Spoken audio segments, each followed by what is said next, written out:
கிழமைகளும் கருட தரிசனமும் தீரும் பிரச்சனைகளும். வாழ்வில் ஏற்படும் அனைத்துவித பிரச்சினைகளுக்கும் நிரந்தர தீர்வை தருவது கருட தரிசனம் ஆகும். எந்த கிழமையில் கருட தரிசனம் என்ன பிரச்சனையை தீர்க்கும் என்று பார்க்கலாம். ஞாயிறு. ஞாயிற்றுக்கிழமையில் கருட தரிசனம் செய்ய சர்வ ரோகங்களை நோய்கள் நிவர்த்தி செய்து தேக மன ஆரோக்கியத்தை தரும் என்பது பெரியோர்களின் வாக்கு. பிதுர் சாபம் தோஷம் பிதுர் துரோகம். தந்தை வர்க்காதிகளின் குரோத விரோத எண்ணங்களின் தாக்கங்கள் போன்ற தோஷங்கள் விலக ஞாயிற்றுக்கிழமை கருட தரிசனம் செய்ய நல்ல பலன் கிடைக்கும். சூரியன் ஜாதகத்தில் 6, 8, 12 பாதகம் நீச்சம் பகை செவ்வாய் சனி ராகு கேது போன்ற எதிரிடையான பலன்கள் விலகி சுபங்கள் ஏற்பட ஞாயிறு கருட தரிசனம் செய்ய வேண்டும். சூரியனின் சிம்ம ராசி லக்னம் உத்திரம் உத்திராடம் கிருத்திகை நட்சத்திரத்தில் பிறந்தவர்கள் ஞாயிற்றுக்கிழமையில் கருட தரிசனம் செய்ய வேண்டும். இதனால் வாழ்வில் நல்ல ஏற்றம் மாற்றம் காணலாம். திங்கள் ஜாதகத்தில் சந்திரபலம் பெறவும் சந்திரகிரக தோஷம் நீங்கி சுபிட்சம் பெறவும் மாதுர் தோஷம் சாபம் நிவர்த்தி அடைய திங்கட்கிழமை கருட தரிசனம் செய்யவும். கடகராசி லக்னகாரர்கள் திங்கட்கிழமை கருட தரிசனம் செய்வது வாழ்வில் நல்ல உயர்வை எதிர்நோக்கலாம். ஜாதகத்தில் சந்திரன் 6, 8, 12 இல் இருப்பவர்களும் நீச்சம் சனி செவ்வாய் ராகு கேது போன்ற தீய கிரகங்களின் சேர்க்கை பார்வை பெற்றிருப்பது போன்ற சந்திர பாதிப்படைந்த ஜாதகர்கள் திங்கட்கிழமையில் சந்திர ஓரையில் கருட தரிசனம் செய்வது சந்திர தோஷ நிவர்த்தியும் சந்திர அனுக்கிரகமும் பெற்றுத்தரும். லக்னத்திற்கு 1, 5, 9 இல் சந்திரன் இருப்பவர்கள் திங்கட்கிழமை கருட தரிசனம் செய்வது வாழ்வில் பெரிய முன்னேற்றங்களை அடையலாம். செவ்வாய் கிரகம் 6, 8, 12 இல் உள்ளவர்களும் நீச்சம் அஸ்தமனம் பகை வக்ரம் பாதகஸ்தானம் சனி ராகு கேது தொடர்பு பெற்றிருத்தல் போன்ற நிலையில் உள்ள ஜாதகர்கள் செவ்வாய்க்கிழமை கருட தரிசனம் செய்வது செவ்வாய் கிரக தோஷம் நீங்கி யோக பலன்கள் சித்திக்கும்.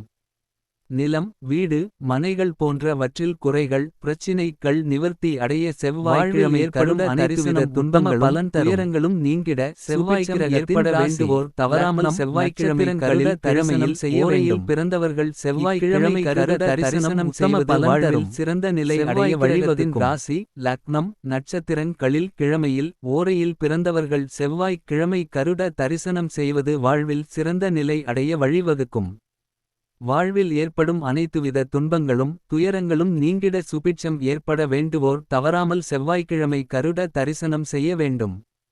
புதன் அறிவு கிரகமான புதன் கருடனை வாகனமாக கொண்ட ஸ்ரீ மகாவிஷ்ணுவின் அம்சமாகும்.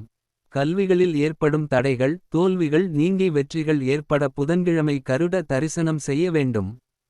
புதனின் ராசி லக்ன நட்சத்திரங்களில் மிதுனம் கன்னி ஆயில்யம் கேட்டை ரேவதி பிறந்தவர்கள் புதன்கிழமை கருட தரிசனம் செய்வது வாழ்வில் நல்ல உயர்வு கிட்டும். புதன் ஜாதகத்தில் 6, 8, 12 இல் பாதகம் நீச்சம் வக்கிரம் அஸ்தமனம் நீச்சாம்சம் போன்ற எதிரிடையான அமைப்பை பெற்றவர்கள் புதன்கிழமையில் கருட தரிசனம் செய்வது நல்லது. வியாழன் வாழ்வில் ஏற்படும் அனைத்துவித பிரச்சினைகளுக்கும் நிரந்தர தீர்வை தருவது வியாழக்கிழமை மாலை நேர கருட தரிசனம் ஆகும். இன்றும் வியாழக்கிழமை கருட தரிசனத்திற்காக ஏரிக்கரைகளில் பல கருட தரிசன பக்தர்கள் தரிசனத்திற்காக காத்திருக்கும் வைபோகத்தை காணலாம். குருவார கருட தரிசனத்தால் எடுத்த காரிய வெற்றி பணவரவு சத்ரு ஜெயம் தேர்வுகளில் வெற்றி போன்றவை கிட்டுவது உறுதி ஆகும். புத்திரப்பேறு வேண்டுவோர் குருவார கருட தரிசன பலன் ஜோடியுடன் தரிசனம் செய்ய வேண்டும். வெள்ளிக்கிழமை கருட தரிசனம் நோய் கடன் சத்ரு உபாதைகள் நீங்க வழிவகுக்கும். கொடுத்த கடன் வசூல் ஆகும். சுக்கிரன் ஜாதகத்தில் 6, 8, 12 லும் நீச்சம் அஸ்தமனம் வக்கிரம் பாதகம் பகை பாபிகளின் சூழல் போன்ற எதிரிடையான தன்மையில் இருந்தால் வெள்ளிக்கிழமை கருட தரிசனம் சுக்கிர கிரக சாந்திக்கு வழிவகை செய்யும். சுபிட்சங்கள் உண்டாகும். சுக்கிரனின் ரிஷப துலா ராசி லக்னம் பரணி பூரம் பூராடம் போன்ற நட்சத்திரங்களில் பிறந்தவர்கள் சுக்கிர வார கருட தரிசனம் செய்வது வாழ்வில் உன்னத நிலையை தரும். சனி வேலைக்காரர்கள் ஊழியர்கள் கடின உழைப்பாளிகள் வியர்வை சிந்த உழைப்பவர் சனிக்கிழமை கருட தரிசனம் செய்வதால் வாழ்வில் நல்ல நிலை கிட்டும். சனி ஜாதகத்தில் 6, 8, 12 லும் பாதகம் நீச்சம் பகை அஸ்தமனம் வக்கிரம் செவ்வாய் சூரியன் ராகு கேது போன்ற கிரக தொடர்புகள் பெற்று எதிரிடையாக இருப்பின் சனிக்கிழமை கருட தரிசனம் செய்வதால் சனியின் எதிர்மறை பலன்கள் தணியும். சுபங்கள் உண்டாகும்.